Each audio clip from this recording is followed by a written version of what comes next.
Fundamental of electronics engineering के important topics से related जो रिवीजन वीडियो की जो सीरीज़ है उसमें फर्स्ट पार्ट हमने अपलोड कर दिया है। सेकेंड पार्ट में इम्पॉर्टेंट टॉपिक्स जो कि यूनिट 2 के हैं उसका रिवीजन यहाँ पर है। और रिवीजन में एक तो इम्पॉर्टेंट टॉपिक्स हैं और उसका शार्ट में रहेगा डिस्क्रिप्शन। डिटेल में आपको ये फंडामेंटल ऑफ इलेक्ट्रॉनिक्स इंजीनियरिंग का प्लेलिस्ट है, उसमें आप कहीं जाकर देख सकते हैं। ठीक है, क्योंकि डिटेल में करेंगे तो ये वीडियो बहुत लेंदी हो जाएगा, इसलिए हम शार्ट में करते हैं। तो यूनिट 2 में बेसिकली अगर इसको ब्रेक करें यूनिट 2 को, इसमें तीन पार्ट हैं। एक है बीजेटी, ठीक है, फिर इसके बाद आता है जेफेट, फिर आता है मॉसफेट। ठीक है, तो इन तीनों से क्वेश्चन बनते हैं और भी लॉन्ग क्वेश्चन, मतलब 7 मार्क्स के आते हैं अधिकतर, 2 मार्क्स के भी आते हैं फर्स्ट सेक्शन में। तो अगर तीनों को देख लिया जाए तो इसमें करीब करीब 15 मार्क्स से ऊपर ही नंबर आते हैं, 15 से 20। तो ये पूरा थ्योरेटिकल है, न्यूमेरिकल इसमें बहुत ही नॉमिनल, बहुत ही नाममात्र का आता है, तो उसको हम स्किप कर सकते हैं। तो पूरा थ्योरेटिकल है, इस पे पूरा फोकस करना चाहिए यूनिट 2 पे। ओके, तो इसको हम आगे बढ़ाते हैं।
बीजेटी, बीजेटी का फुल फॉर्म है बाइपोलर जंक्शन ट्रांजिस्टर।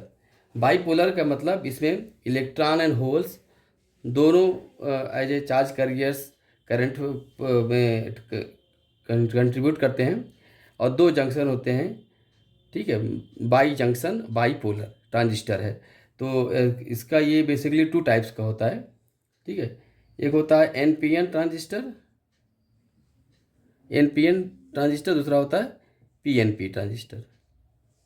ठीक है, एनपीएन का मतलब ये हुआ कि 2 N type semiconductors are side by side और मिडिल में रहेगा पी, यही यानी कि एन पी एन, ये ट्रांजिस्टर हो गया। यानी कि P semiconductor is sandwiched in between 2 N type semiconductor, extrinsic semiconductor. ठीक है, अब यहाँ पर 3 टर्मिनल हो जाएंगे, ये 3 टर्मिनल हो गया, और ये बीच का जो टर्मिनल है ना, ये इसको बोलते हैं बेस टर्मिनल यानी कि बी।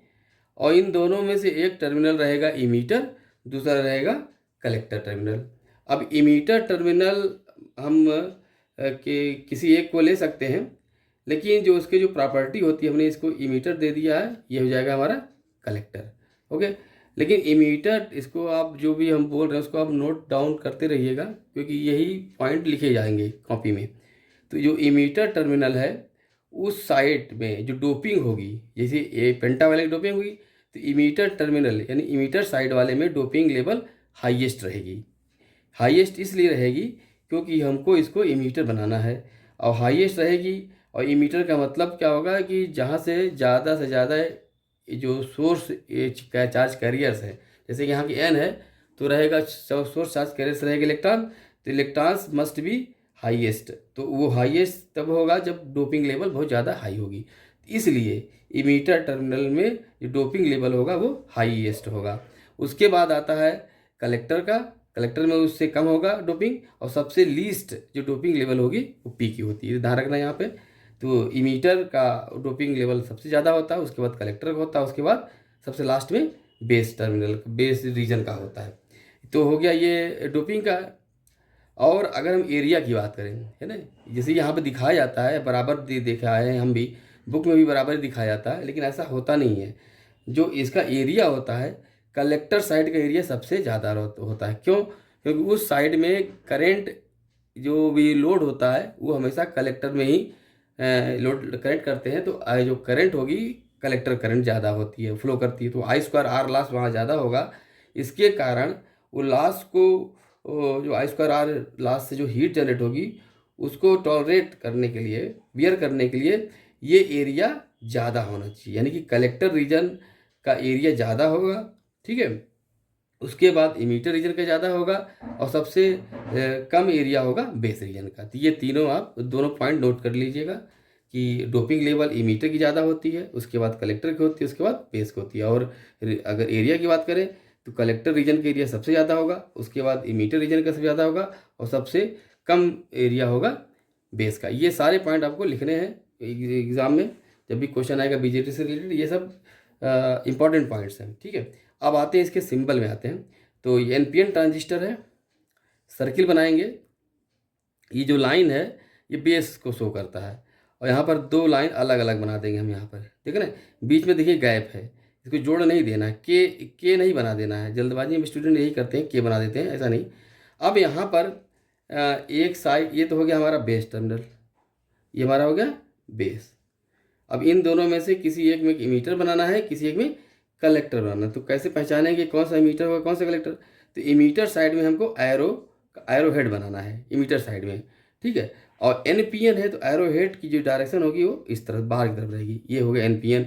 तो ये टर्मिनल हमारा हो जाएगा ई, और ये जो बचा है वह बिना एरो का वो क्या हो जाएगा हमारा कलेक्टर, ठीक।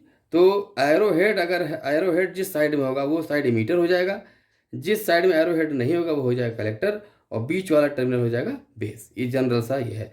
एरो हेड की डायरेक्शन अगर सर्किल की तरफ है तो एनपीएन ट्रांजिस्टर हो गया, ठीक है। सिमिलरली पीएनपी ट्रांजिस्टर में भी वही चीज़ होगा कि N type semiconductor is sandwiched in between two P type semiconductor, ठीक है। ये हो गया हमारा पीएनपी ट्रांजिस्टर। सिमिलरली यहाँ भी ये इमीटर टर्मिनल ले लिया हमने, इसको बेस ले लिया, इसको ये कलेक्टर टर्मिनल हो गया। सेम थ्योरी वही यहाँ भी रहेगी, डोपिंग लेवल की, एरिया का, सब कुछ सेम रहेगा, ठीक है। सिंबल में आते हैं तो ये रहेगा, ये जो लाइन है वर्टिकल लाइन ये बेस टर्मिनल की रहेगी, बेस हो गया। दो लाइन हमने इस तरह से ड्रा करी, तो इसमें हमको एरो बनाना है, तो एरो जिधर रहेगा वो हो गया इमीटर। अब ये है पीएनपी ट्रांजिस्टर, तो एरो की डायरेक्शन क्या रहेगी, अंदर की तरफ रहेगी, ठीक है। देखिए दोनों में एरो की डायरेक्शन अंतर है। और ये टर्मिनल हमारा हो जाएगा ई, इमीटर टर्मिनल, और ये टर्मिनल हमारा हो जाएगा कलेक्टर। तो ये सिंबल है, और ये हमारा जो स्ट्रक्चर बनाया जाता है ये। तो ये हो गया बीजेटी का बेसिक, मतलब बेसिक इन्फॉर्मेशन, ठीक है। अब यहाँ पर बाईपोलर का मतलब ये हुआ कि देखिए ये दोनों एन है, यानी कि मेजॉरिटी कैरियर्स इलेक्ट्रॉन्स हो गए, ये सारे पॉइंट आपको लिखने हैं, और माइनॉरिटी कैरियर्स इन दोनों में होल्स हो जाएंगे। इसमें majority carriers holes, minority carriers electrons. Similarly यहाँ पर इन दोनों रीजन में majority carriers electrons, minority carriers electron, majority carriers holes और माइनॉरिटी कैरियर्स। और सिमिलरली पीएनपी ट्रांजिस्टर में पी दोनों, जो दोनों साइड में पी हैं उसमें मेजॉरिटी कैरियर्स रहेंगे होल्स, और माइनॉरिटी कैरियर्स रहेंगे इलेक्ट्रॉन्स। और जो बेस एरिया है उसमें मेजॉरिटी कैरियर्स रहेगा इलेक्ट्रॉन्स, और माइनॉरिटी कैरियर्स रहेगा होल्स, ओके।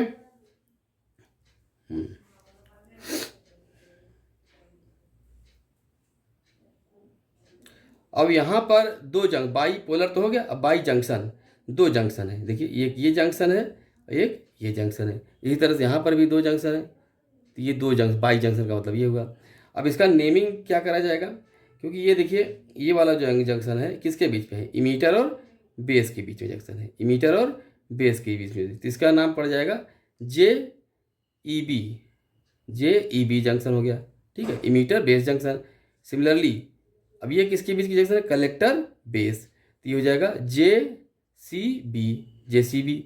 मतलब दोनों जंक्शन में कॉमन क्या है, बेस, दोनों जंक्शन में बेस कॉमन है, इसलिए इसको हम शॉर्ट में क्या बोलेंगे, हम जे ई जंक्शन, जे ई, और इसको शॉर्ट में क्या बोलेंगे हम, जे सी जंक्शन, क्योंकि बी तो दोनों में कॉमन है, इसलिए ये हो जाएगा जे ई जंक्शन, ये हो जाएगा जे सी जंक्शन। सिमिलरली यहाँ पर भी वही केस है, इमीटर और बेस के बीच की जंक्शन क्या बोलेंगे हम, जे ई बी या जे ई जंक्शन, अब कलेक्टर और बेस की जंक्शन क्या बोलेंगे हम, जे सी जंक्शन। तो ये दो जंक्शन, ये बेसिक इन्फॉर्मेशन है।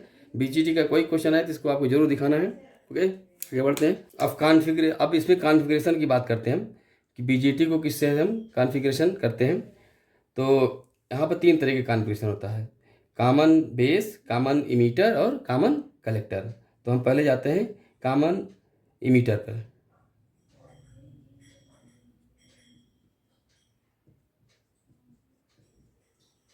कॉमन इमीटर का मतलब हो जाएगा सी ई जंक्शन। ओके,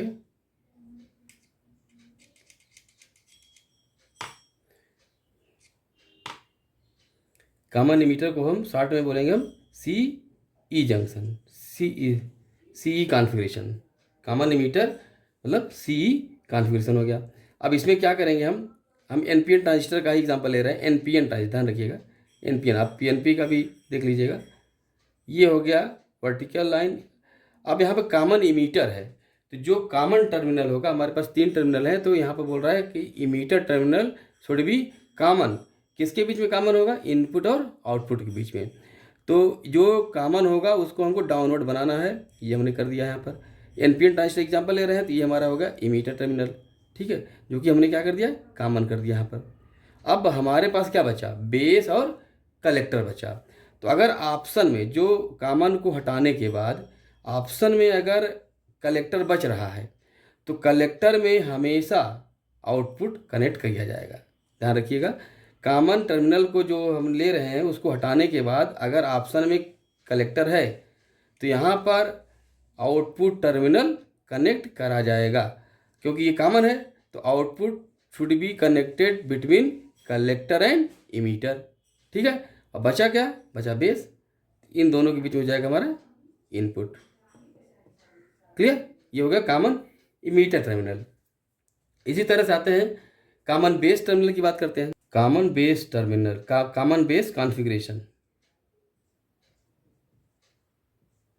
ठीक है। अब यहाँ पर कॉमन बेस है, तो यानी कि जो ट्रांजिस्टर हम लेंगे सिंबल, उसका जो बेस टर्मिनल है उसको हम नीचे की तरफ बनाएंगे। तो ये ऐसे तभी हो पाएगा जब ये टर्मिनल हमने यहाँ पे क्या बना दिया, बेस बना दिया। क्या बचा, अब हमारे पास ऑप्शन में बचा कलेक्टर और इमीटर। तो ऑप्शन में अभी भी कलेक्टर है, तो कलेक्टर में आउटपुट कनेक्ट होगा। और हमेशा आउटपुट राइट साइड बनाते हैं और इनपुट हमेशा लेफ्ट साइड बनाते हैं। तो कलेक्टर हम इधर बनाएंगे क्योंकि हमको इसमें आउटपुट लेना है कलेक्टर से, तो ये हमने कलेक्टर बना दिया यहाँ पर। ये हो गया हमारा कलेक्टर। कलेक्टर और बेस के बीच में हो गया आउटपुट कनेक्शन हो गया। ठीक, बचा क्या, इमीटर बचा। अब इमीटर हमको एरो हेड देना है, एनपीएन ट्रांजिस्टर का एग्जांपल लेके चल ही रहे हैं, तो आउट बाहर की तरफ हो जाएगा एरो, और ये हो जाएगा हमारा इमीटर और बेस के बीच में हो जाएगा हमारा इनपुट। ठीक है ना, ये ध्यान से देखिएगा किस तरह से हमने कनेक्ट किया। इसमें याद करने की जरूरत नहीं, थोड़ी सी ट्रिक। अब थर्ड जो बचा है common collector, mainly common base और कॉमन इमीटर ही ज़्यादातर आप लोग याद कर लीजिएगा। कॉमन कलेक्टर छोड़ सकते हैं, लेकिन फिर भी बता दे रहे हैं। अब कॉमन कलेक्टर में जो कलेक्टर टर्मिनल होगा वो डाउनवर्ड रहेगा। ठीक है, कलेक्टर टर्मिनल हम कॉमन हो गया, बचा क्या, बेस और इमीटर। अब यहाँ पर कलेक्टर नहीं बचा हुआ है, ठीक है, यहाँ पर कलेक्टर नहीं बचा हुआ, तो लेकिन अब इस केस में बेस है, तो बेस में हम इनपुट अप्लाई कर देंगे, हम बेस में हम इनपुट अप्लाई करेंगे। ओके, तो इस तरह से बनेगा ये। तो ये कॉमन इधर कलेक्टर होना चाहिए, इधर इमीटर होना चाहिए। ये कलेक्टर हो गया, और इधर इमीटर, इमीटर में आउटपुट लेना हमको, इधर आउटपुट कनेक्ट हो जाएगा, और इधर ये बेस और कलेक्टर के बीच में इनपुट हो जाएगा। ठीक, ये होगा कॉन्फ़िगरेशन की बातें। ओके, आगे बढ़ते हैं। Common emitter input output characteristics.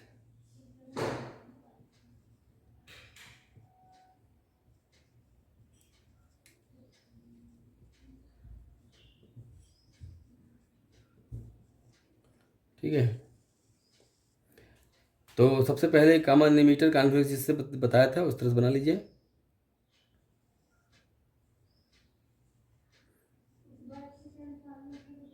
Common emitter ये नीचे डाउनवर्ड रहेगा, कलेक्टर हमारे पास बचा हुआ ऑप्शन में, तो यहाँ रहेगा आउटपुट कनेक्शन कर देंगे, यहाँ पर कलेक्टर हो गया, ये हमारा हो जाएगा इमीटर, और इधर हमको इनपुट कनेक्ट करना है बेस और इमीटर के बीच में। अब यहाँ पर जब इनपुट कनेक्ट करेंगे तो इस साइड में हमको एक वोल्ट मीटर मेजर करने के लिए लगाना पड़ेगा। ये हमने लगा दिया वोल्ट मीटर, जो कि मेजर करेगा बेस और इमीटर का वोल्टेज, यानी कि VBE यहाँ मेजर होगा। ओके, और सीरीज में हम एक अमीटर लगा देंगे हम, जो कि करंट मेजर करेगा, वो करंट रहेगा IB करंट मेजर करेगा। ओके, अब इसके बाद हम इनपुट अप्लाई करेंगे। इनपुट में हम इस तरह से वेरिएबल बना देंगे, और ये हमारा हो जाएगा, क्योंकि बी में लग रहा है तो BB लगा दिया हमने यहाँ पर पावर सप्लाई। अब ये वेरिएबल का साइन है कि हम रेजिस्टेंस की वैल्यू को बदलते चले जाएंगे, और यहाँ पर करंट इसके हिसाब से चेंज होती जाएगी कैरेक्टरिस्टिक मेजर करने के लिए। सिमिलरली यहाँ पर भी यही काम करेंगे। तो सबसे पहले हम एक वोल्ट मीटर लगा देंगे यहाँ पर पैरेलल, वोल्ट मीटर हमेशा पैरेलल कनेक्शन होता है, और ये मेजर करेगा VCE, फिर VCE। इसके बाद हम एमीटर लगा देंगे, ये क्या मेजर करेगा, current, IC current, collector current measure करेगा ये। फिर यहाँ पर वेरिएबल सोर्स, वेरिएबल आउटपुट लगा देंगे बैटरी रेजिस्टेंस के साथ।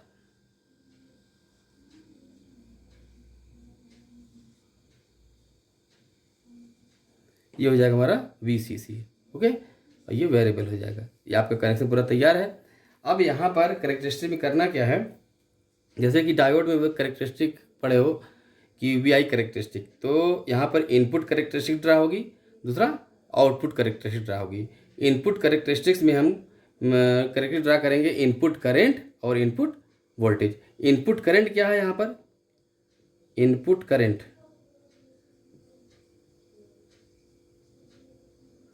इनपुट करंट क्या है, IB करंट है। ठीक है, IB करंट इनपुट करंट है, तो ये हो जाएगा IB करंट। और इनपुट वोल्टेज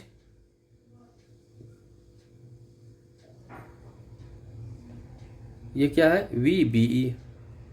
ठीक, तो ये बात कर रहे हैं हम इनपुट करेक्टरिस्टिक की। तो हम ग्राफ प्लॉट करेंगे between input current IB and input voltage VBE, लेकिन आउटपुट भी तो कनेक्ट है, तो यहाँ पे ये कंडीशन यहाँ पर रख देंगे हम, eight constant output voltage VCE, at constant VCE output voltage, मतलब पर्टिकुलर एक वोल्टेज फिक्स करेंगे हम आउटपुट का, वो नहीं चेंज होगा, और ये हम चेंज करते जाएंगे और इसमें ग्राफ प्लॉट कर देंगे। तो ये जो ग्राफ प्लॉट होके आएगा उसको बोल देंगे हम input characteristic of common emitter transistor. Similarly output characteristic में क्या करेंगे हम, आउटपुट करंट क्या है, यहाँ पर आउटपुट करंट है IC और आउटपुट वोल्टेज है VCE। तो यहाँ पर हो जाएगा अ graph between output current IC and output voltage VCE eight constant input current. यहाँ देखिए, यहाँ एट कांस्टेंट आउटपुट वोल्टेज है, यहाँ पे क्या हो जाएगा, एट कांस्टेंट इनपुट वोल्टेज।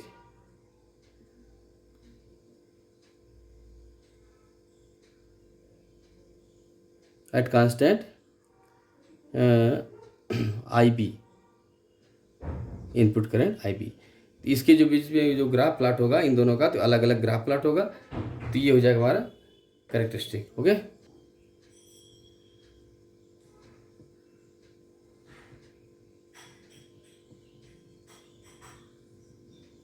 तो इसमें रहेगा ग्राफ इनपुट करंट मतलब IB इनपुट वोल्टेज मतलब VBE, अभी हमने देख लिया, इसके बीच में ग्राफ प्लाट होगा एट कांस्टेंट VCE। ठीक है, तो ये सिमिलरली डायोड का फॉरवर्ड बायस का ही ग्राफ रहता है।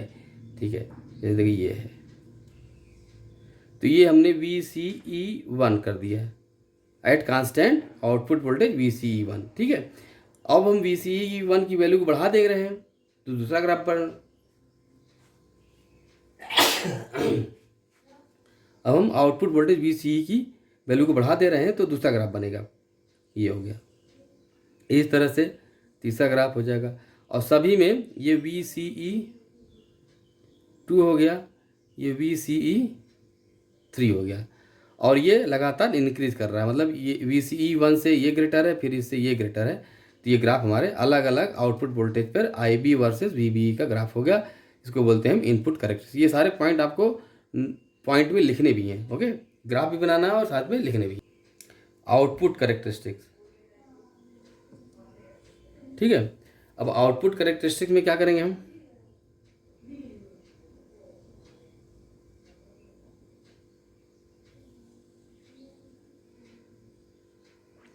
ये रहेगा output current IC versus output voltage VCE, okay, at constant current, constant input current IB, okay.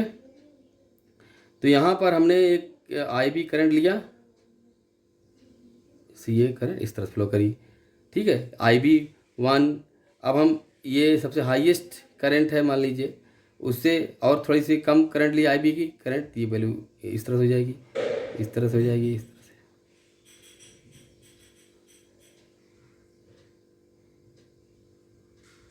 ठीक है। तो ये IB1, IB2, IB3, इस तरह से ये हो जाएगा IB4 और ये हो जाएगा IB5। तो ये लगातार ये घटता जाएगा।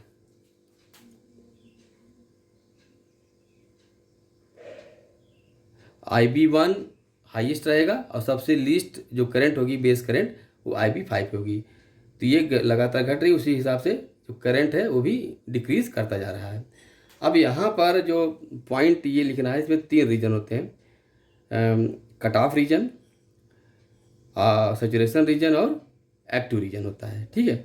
तो ये वाला जो रीजन है हमारे पास, ये जब IB5 जो करंट है वो बहुत नॉमिनल नियरली इक्वल टू 0 रहेगी, उस केस में जो ये एरिया बनता है, मतलब यहाँ पे लिखेंगे हम कि just above VCE axis and below IB5 जो एरिया होगा, this is called as cut off region. ये हमारा हो जाएगा कट ऑफ रीजन।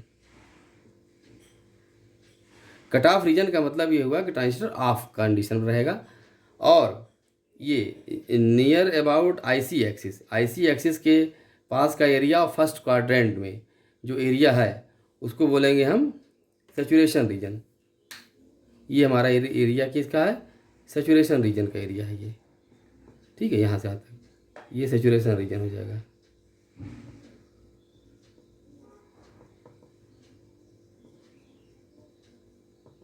ठीक है, और यहाँ से यहाँ तक ये वाला जो रीजन आपको दिख रहा है यहाँ पर, ये हमारा हो जाएगा एक्टिव रीजन।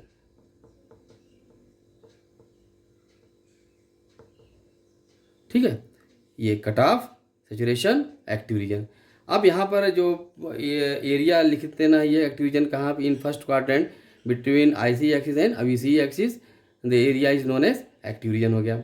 अब इनका काम क्या है, एक्टिव रीजन कब यूज होता है, कट ऑफ रीजन कब यूज होता है, तो ये दोनों कट ऑफ रीजन और active region, these region are used for switching purpose.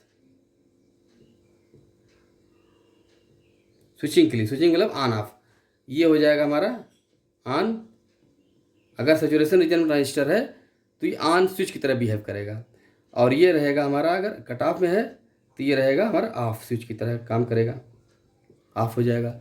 और एक्टिव रीजन में अगर ट्रांजिस्टर है, it works as an amplifier, as an amplifier. ये भी आपको लिखना है सारे पॉइंट, एज एन एम्पलीफायर, ठीक है।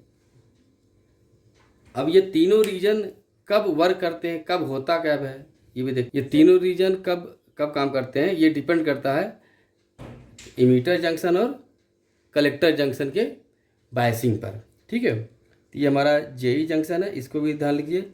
ये है हमारा हो गया जेसी जंक्शन। ठीक है, अगर ये दोनों जंक्शन फॉरवर्ड बायस में हैं, ये दोनों फॉरवर्ड बायस में हैं, तो इमीटर जंक्शन और कलेक्टर जंक्शन दोनों अगर फॉरवर्ड बायस में हैं तो transistor will be in saturation region.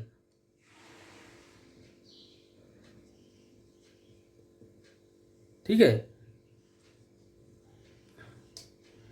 और अगर ये दोनों रिवर्स बायस में हैं, दोनों रिवर्स बायस में है तो कट ऑफ रीजन रहेगा।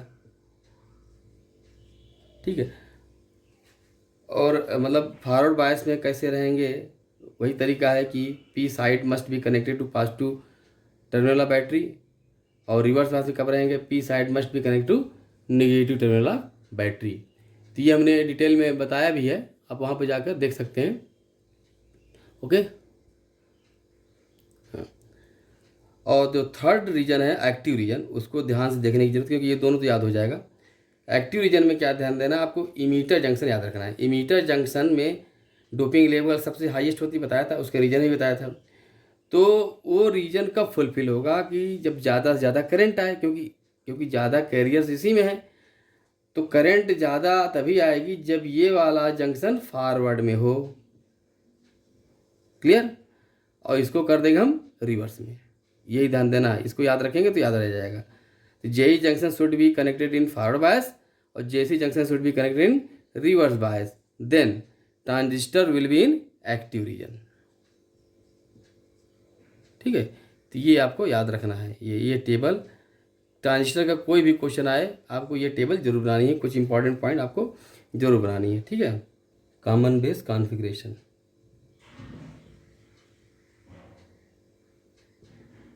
ठीक है, तो वही तरीका है कि सर्किट बनाने का। सबसे पहले कॉमन बेस के लिए हमको बेस टर्मिनल को हमको कॉमन करना होगा। ठीक है, कलेक्टर ऑप्शन में है तो collector must be connected in right side, तो ये हमारा कलेक्टर रीजन हो गया, कलेक्टर टर्मिनल हो गया। और इधर हमको इमीटर बनाना है, और एनपीएन ट्रांजिस्टर के एग्जांपल लेके चल रहे हैं, तो ये हमारा हो जाएगा। ठीक है,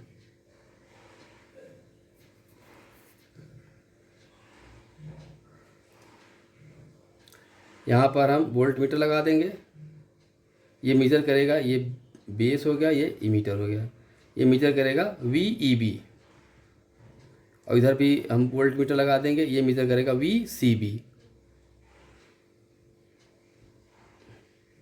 VCB। ओके, फिर इधर हम इमीटर लगा देंगे, ये मेजर करेगा करंट IE। ओके, फिर यहाँ पर हम बैटरी का कनेक्शन लगा देंगे। अब ज़्यादा बैटरी का कनेक्शन एक्टिव रीजन में ही बनाना चाहिए, तो आप उस पर ज़्यादा कंसंट्रेट मत करिए, जैसे भी बनाना हो बना सकते हैं, इसमें ध्यान लगाने की ज़्यादा ज़रूरत नहीं है। लेकिन एक्टिव रीजन ध्यान रखें, अब जैसे कि हम बता ही दे रहे हैं यहाँ पर, ये इमीटर और बेस के बीच में हमको फॉरवर्ड में कनेक्ट करना है, क्योंकि JE junction should be connected in forward bias. अब ये क्या हमारा NPN हम लेके चल रहे हैं, क्या ये NPN का है ये। ठीक है, तो NPN का मतलब ये हो गया N, ये P, फिर से N हो गया। तो फॉरवर्ड में तभी होगा जब P side connected with positive terminal of battery, और N side must be connected to negative terminal of battery. तो ये होना चाहिए बस, और इतना ध्यान रखना है बस, बाकी तो सब सही है। हो गया हमारा, और इसको हम वेरिएबल लगा देंगे हम, और ये E है तो वी इसको नाम दे देंगे हम VEE। ओके, बस ये ध्यान रखना एक्टिव रीजन के लिए। कलेक्टर एक्टिव रीजन में emitter base junction should be connected in forward bias, और collector base junction should be in reverse bias. तो N है तो हाँ, तो N को अगर हम रिवर्स बायस कनेक्ट करेंगे तो N must be connected to positive terminal of battery, तभी तो रिवर्स बायस में आएगा। हो गया, अब इसको भी हम वेरिएबल कर देते हैं, ये हमारा हो जाएगा VCC। हो गया, काम खत्म, VCC हो गया। अब इसका इनपुट आउटपुट करेक्टरिस्टिक क्या होगा, इनपुट करेक्टरिस्टिक में इनपुट करंट क्या हो जाएगा,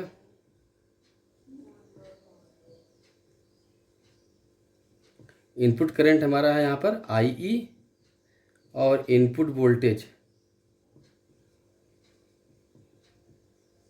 है V E B.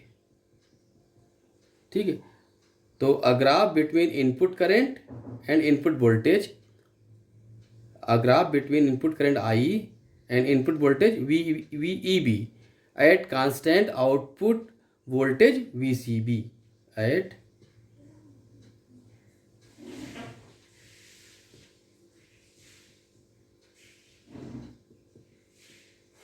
Voltage V C B. Okay, similarly ये तो हो गया इनपुट कैरेक्टरिस्टिक के लिए। आउटपुट कैरेक्टरिस्टिक में क्या होगा, output current I C versus output voltage V C B का ग्राफ बनेगा at constant input current I E, ये ध्यान रखना बस। ओके, चलिए अब इसका इनपुट कैरेक्टरिस्टिक देखते हैं।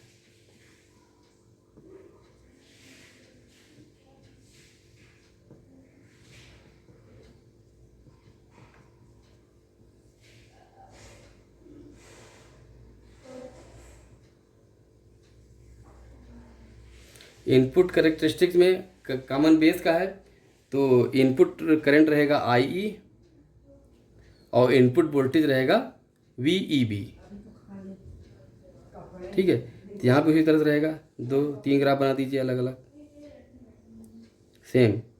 वी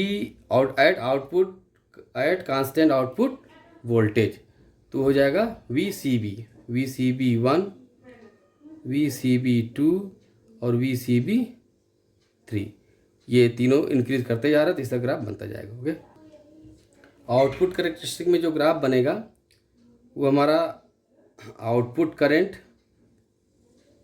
आई सी है ना, आउटपुट करंट आई सी और output voltage V C B at constant input current I E. ठीक है, तो यहाँ पर जैसे कि सबसे जो लोवेस्ट इनपुट करंट रहेगी उसके लिए ये रहेगा आई ई 1, और बढ़ाते जाएंगे हम।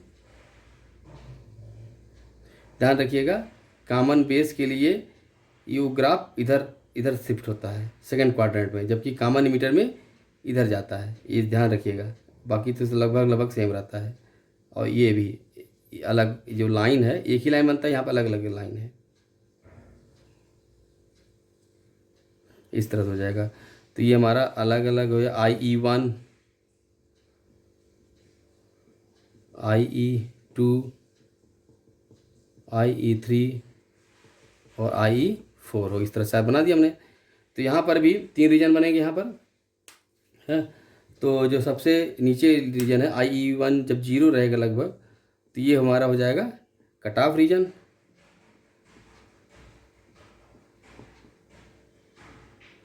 और ये वाला जो रीजन है इधर सेकंड क्वाड्रेंट, ये हमारा हो जाएगा सैचुरेशन रीजन।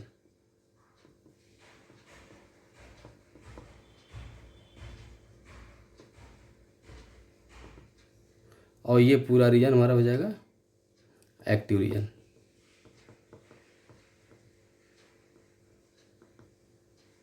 ठीक है।